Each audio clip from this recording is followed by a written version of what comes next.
If you needed a player who could do it all on both ends of the floor, Bob Dandridge was the small forward for you. Above all else, Dandridge knew how to win, fitting any role the team needed him to do, with no complaints for more touches being the perfect second option on any team, helping Dandridge carve out a Hall of Fame career which saw him become a 4-time All-Star, 2-time NBA champ, an All-NBA team selection, and All-Defensive team. This is a look back on Bob Dandridge's Hall of Fame career. Bob Dandridge grew up in Richmond, Virginia, where he would attend high school and play at Maggie Walker, where he would play basketball, getting noticed by a school nearby in Norfolk State. Bob Dandridge would end up going to Norfolk State for 4 years in his college. During this time at Norfolk State, Dandridge would help the team to a CIAA title while helping the team make multiple Division II NCAA tournaments. However, they would end up in quick exits. But he would go down as a great player, and he would pick up the nickname during this time, the Greyhound, for his speed and being everywhere on the court all at once and picking up lots of steals. By the time his senior year had wrapped, he was averaging 32.3 points and 17 rebounds per game. His crazy production his senior year drew interest of the NBA and the ABA, where he would be drafted by both leagues that year, but would ultimately end up deciding to go the NBA route and with the Bucks, who selected him in the 4th round as the 45th overall pick in the NBA draft. Joining Dandridge with the Bucks, who were in their 2nd year of existence as a rookie, and the number 1 overall selection in the draft was Hall of Famer himself, Kareem Abdul-Jabbar, helping set up a dynamic duo for years to come by drafting 2 Hall of Famers in the same draft class in Dandridge and Jabbar. Bob Dandridge would end up surprising many people his rookie year because of his late pick in the draft by showing why he should have gone way higher. He would go on to become the 4th option on the team behind all-star players in Kareem Abdul-Jabbar, John McLaughlin, and Flynn Robinson. Dandridge would see himself average 13.2 points, 7.7 rebounds, and 3.6 assists per game as a rookie, helping see himself make the all-rookie first team that year. The addition of Dandridge and Kareem would help the Bucks improve massively this season by 29 wins, going 56-26, where the Bucks would enter the NBA playoffs as a 2 seed, which saw the Bucks dismantle the Philadelphia 76ers 4-1 in round 1, who were led by then Hall of Famers in Hal Greer and Billy Cunningham. Now in round 2, the Bucks would face the Knicks, who were led by Hall of Famers Willis Reed, Walt Frazier, and Dave DeBusschere.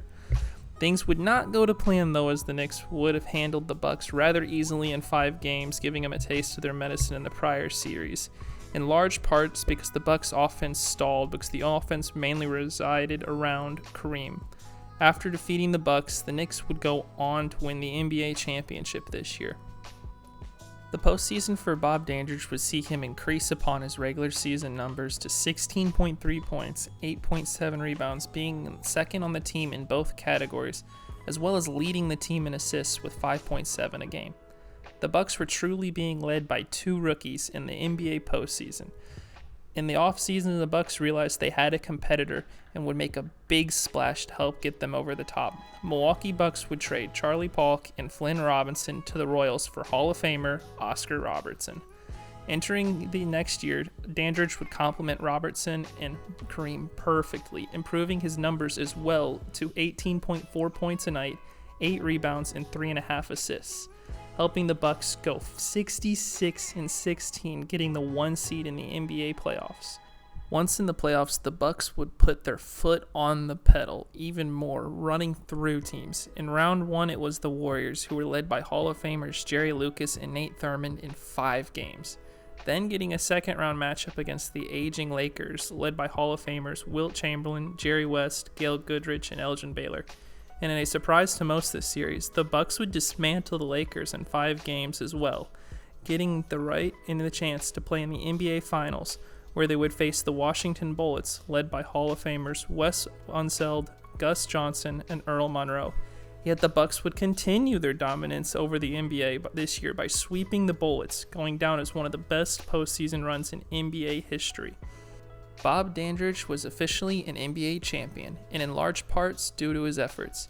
Dandridge over the postseason run would average 19.2 points and 9.6 rebounds to go along with 3.4 assists. The next season for the Bucks and Dandridge would see similar success.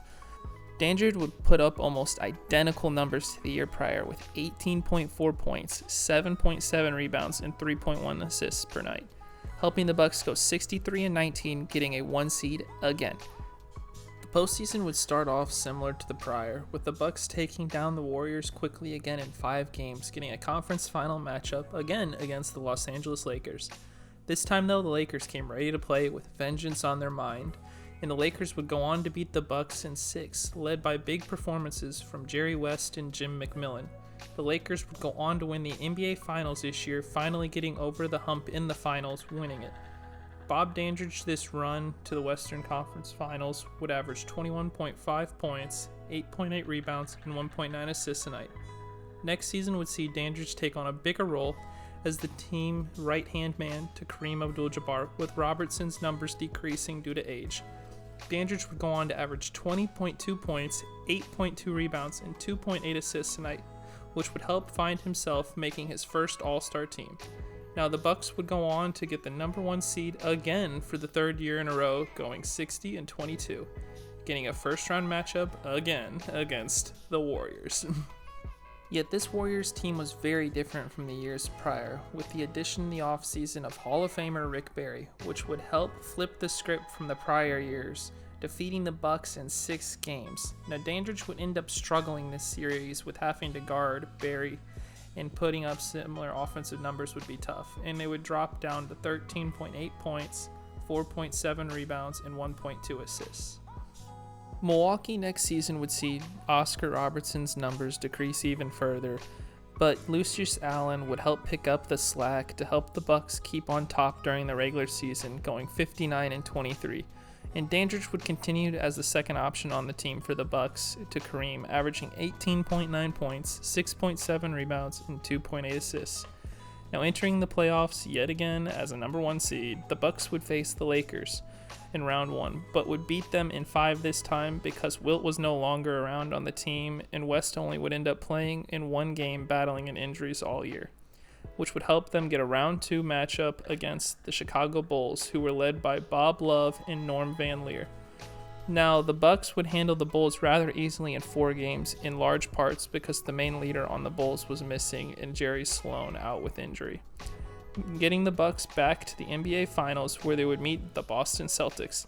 Now, the Celtics were led by a trio of Hall of Famers in Dave Cowens, John Havlicek, and JoJo White. The series would go back and forth the whole way, with Jabbar hitting a big late shot just to force even Game 7. Now, however, in another tightly fought game in Game 7, the magic would run out for the Bucks, with the Celtics winning, becoming the NBA champions, with Havlicek winning the Finals MVP. This run back to the finals would see Dandridge play well, scoring 19.3 points, 7.6 rebounds, and 2.8 assists. Now, Dandridge would find more individual success next season, earning his second All-Star appearance while averaging 19.9 points, 6.9 rebounds, and 3 assists for the season. Despite his own personal success, the Milwaukee Bucks would struggle more this season, with Oscar Robertson retiring. On top of that, Kareem would miss significant time, causing the Bucks to go 38-44 and miss the playoffs. Now, in the offseason, Kareem Abdul-Jabbar would end up leaving the Bucks for the Lakers and demanding a trade, making Bob Dandridge the Milwaukee Bucks' main guy. Henceforth, Bob Dandridge would see a massive increase in numbers to 21.5 points, 7.4 rebounds, and 2.8 assists per night, becoming an all-star yet again.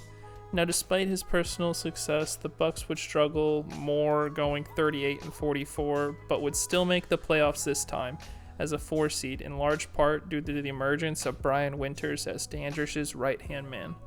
Now, they would get a matchup against the Detroit Pistons, which were led by Hall of Famer big man and Bob Lanier in round 1.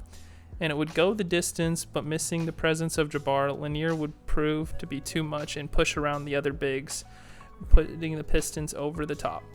Next year would see the Bucks slip further despite Dandridge and Winters' best efforts. They would go 33-49, missing the playoffs altogether. And this year would see Bob Dandridge still put up good numbers, averaging 20.8 points, 6.3 rebounds, and 3.8 assists on a losing team. Now, in the offseason, Bob Dandridge was a free agent, and wanting to compete again would leave the Bucks and end up joining the Washington Bullets, who were led by Hall of Famers Elvin Hayes and Wes Unseld. Bob Dandridge would have no struggle fitting in with this team, excelling right away for them. playing the right-hand man to Hayes like he did Kareem all those years. Now, Bob Dandridge would go on to average 19.3 points, 5.9 rebounds, and 3.8 assists this season. And the Bullets would go on to go 44-38, getting the 3 seed in the playoffs, and a round 1 matchup against the Atlanta Hawks led by John Drew, where the Washington Bullets would go on to sweep the Atlanta Hawks in round 1, getting a matchup against the Spurs next round. Now, the Spurs were the better seed, led by Hall of Famer George Gervin and the likes of Billy Paltz and Larry Keenan.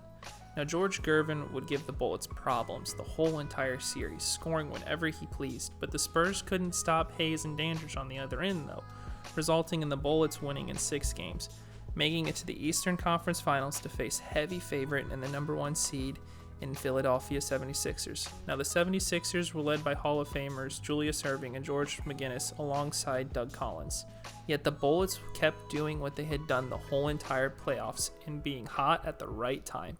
And Elvin Hayes and Bob Dandridge were hot, with both averaging more points this series than anyone on the 76ers, helping propel the Washington Bullets into the NBA Finals, keeping the Cinderella run alive.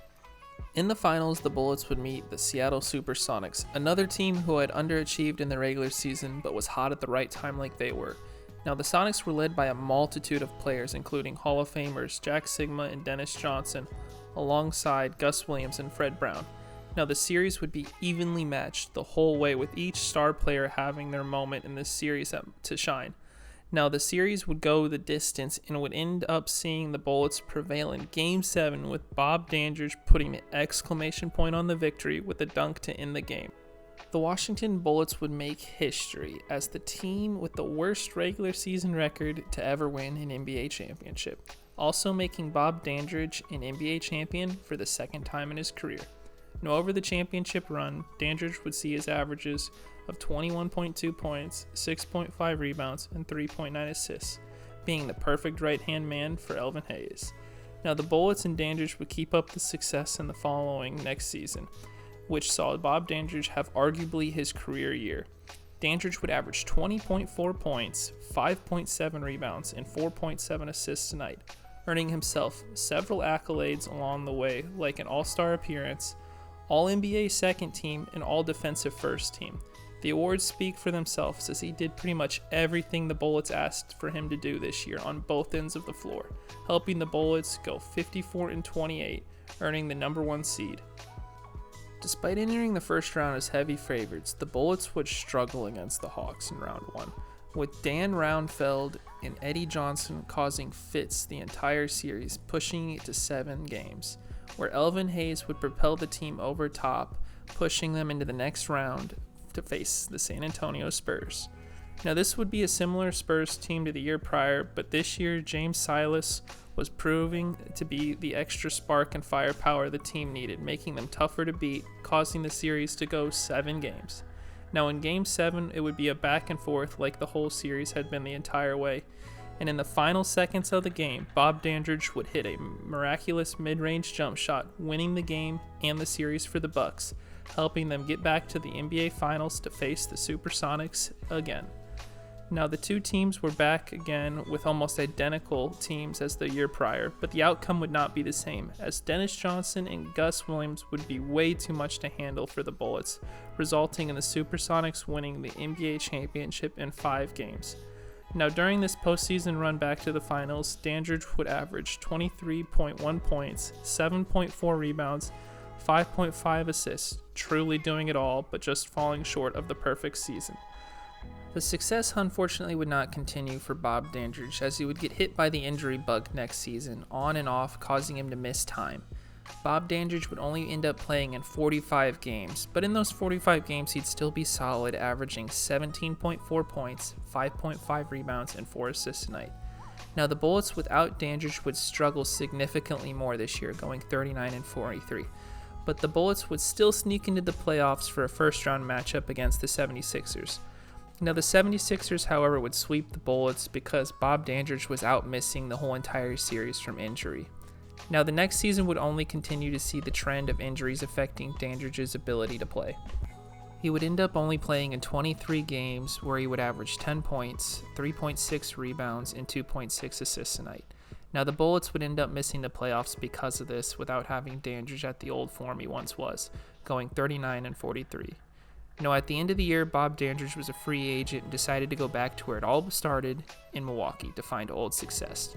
And he would be joining a competitive Milwaukee Bucks team led by Hall of Famer Sidney Moncrief and All-Star Marcus Johnson. However, early into the year, Dandridge realized he was not up to what he formerly was and bit by injuries yet again, where he would average career lows in playing only in 11 games while averaging 4.7 points, 1.5 rebounds, and 1.2 assists before getting waived and retiring at the age of 34 mid-season.